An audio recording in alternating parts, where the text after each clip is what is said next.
জাহেদ আহমদ। পরিচয় হচ্ছে আমি সমাজবিজ্ঞানের শিক্ষার্থী 17-18 সেশনের। আমি স্বতন্ত্র শিক্ষার্থী ঐক্য প্যানেলে এজিএস পদপ্রার্থী। আপনাদের সবার কাছে অনুরোধ থাকবে দোয়া, ভালোবাসা এবং ভোট চাইবো। আমরা স্বতন্ত্র শিক্ষার্থী ঐক্য প্যানেল থেকে হচ্ছে আমি নির্বাচন করছি। এই প্যানেলের হচ্ছে আমাদের একটা কালেকটিভ গোল আছে, আমাদের একটা ম্যানিফেস্টো আছে। আমরা কিভাবে আগাবো, শিক্ষার্থীদের অধিকারগুলো আমরা কিভাবে নিশ্চিত করব, এই বিষয়ে আমাদের দীর্ঘদিনের একটা চিন্তাভাবনা, বোঝাপড়া এবং একটা কমন একটা কনসেনসাস আছে। ফলে এই জায়গা থেকে আমরা মনে করি কালেকটিভলি আমরা অনেক স্ট্রং এবং আমরা আমাদের কালেকটিভ বন্ডিং অনেক ভালো এবং সেই জায়গা থেকে আমাদের যেটা মনে হয় একটা যেটা শিক্ষার্থীদের অধিকার নিয়ে আপনি কাজ করতে গেলে আপনাকে অবশ্যই কালেকটিভলি আগাইতে হবে। ফলে কালেকটিভ স্ট্রেংথটা কতটুকু, কালেকটিভ বন্ডিংটা কেমন, এটা ম্যাটার করে সবসময়। ফলে এই জায়গা থেকে আমাদের প্যানেলকে আমি এগিয়ে রাখবো। আর হচ্ছে স্বতন্ত্র শিক্ষার্থী ঐক্য প্যানেলের যে ম্যানিফেস্টো, আমরা তো আমাদের একটা চিন্তা ভাবনা আছে, আমরা হচ্ছে কালেকটিভলি আমরা সবাই একসাথে বসে ম্যানিফেস্টোগুলো ম্যানিফেস্ট করব, সবাইকে জানাই দিব। তো সেই জায়গা থেকে আমি খুব বেশি ম্যানিফেস্টো নিয়ে বলবো না, জাস্ট আমি আমাদের যে মটোগুলা সেগুলোকে সামনে রেখে মোটামুটি একটু আপনাদেরকে হিন্টস দিতে চাই যে আমাদের যে মটো সেটা হচ্ছে একটা পলিটিক্যালি কনসিয়াস একাডেমিক ক্যাম্পাস, আরেকটা হচ্ছে যে নয় বিরাজনীতিকরণ, নয় দলীয়করণ। ফলে এই দুইটা মটো যদি আপনি খেয়াল করেন তাহলে হচ্ছে যে ম্যানিফেস্টোটা আমি মনে করি অনেকখানি ক্লিয়ার হবে। এবং আরেকটা আমাদের মটো হচ্ছে নো মোর গণরুম, নো মোর গেস্ট রুম। ফলে এই তিনটা হচ্ছে আমাদের কাছে অনেক বেশি কনসার্নিং, আমরা এগুলোতে অনেক বেশি ফোকাস করতেছি। এবং এই তিনটা বিষয় যদি এনশিওর করা যায়, আমরা মনে করি শিক্ষার্থীদের অধিকার নিয়ে যা যা কনসার্ন আছে, যত যৌক্তিক কনসার্ন, বাস্তবসম্মত কনসার্ন আছে এবং যেগুলো আমাদের পক্ষে একটু কঠিন মনে হয়, সেগুলোও আমরা বাস্তবায়ন করতে পারবো যদি এই তিনটা বিষয় নিশ্চিত করা যায়।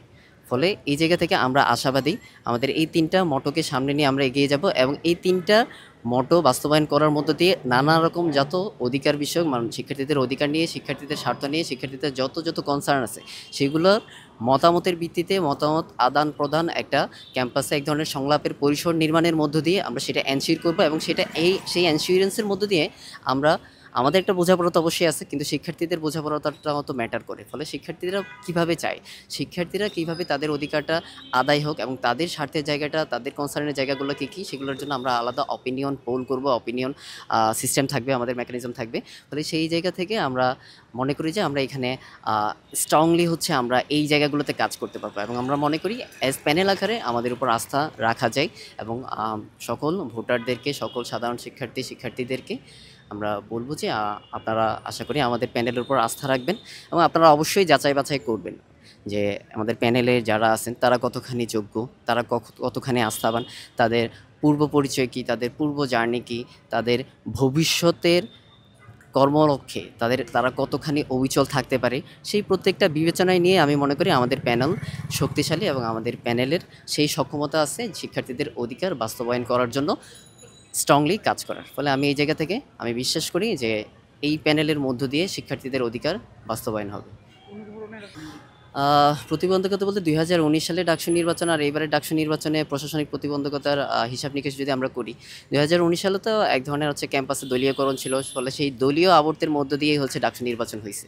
ফলে আমরা অবশ্যই এটা মোটামুটি আশা করি শিক্ষার্থীদের মধ্যে একটা কনসেনসাস আছে যে 2019 সালের ডাকসু নির্বাচন ফেয়ার হয়নি।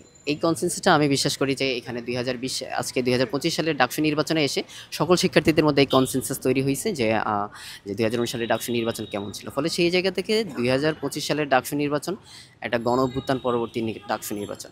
ফলে এই ডাকসু নির্বাচন প্রশাসনিক প্রতিবন্ধকতাহীন এবং ফেয়ার হবে, সব দিক দিয়েই ফেয়ার হবে। সকল রাজনৈতিক দলীয় ছাত্র সংগঠনের প্রতিনিধি, নির্দলীয় ছাত্র সংগঠনের প্রতিনিধি, সকল প্রতিনিধি, সকল প্রতিযোগী, সকল ক্যান্ডিডেটদের মধ্যে সুষম একটা লেভেল প্লেয়িং ফিল্ডের মধ্যে দিয়ে একটা প্রতিযোগিতামূলক অবস্থান থাকবে বলে আমরা মনে করি। সেই জায়গা থেকে আমরা বিশ্বাস রাখি যে আমরা এখানে আশা করব প্রশাসনিক প্রতিবন্ধকতাহীন একটা নির্বাচন আমরা দেখতে পাবো, যেমনটা 2019 সালে দেখতে পেয়েছিলাম তেমনটা হবে না, আমরা এটা আশা রাখি।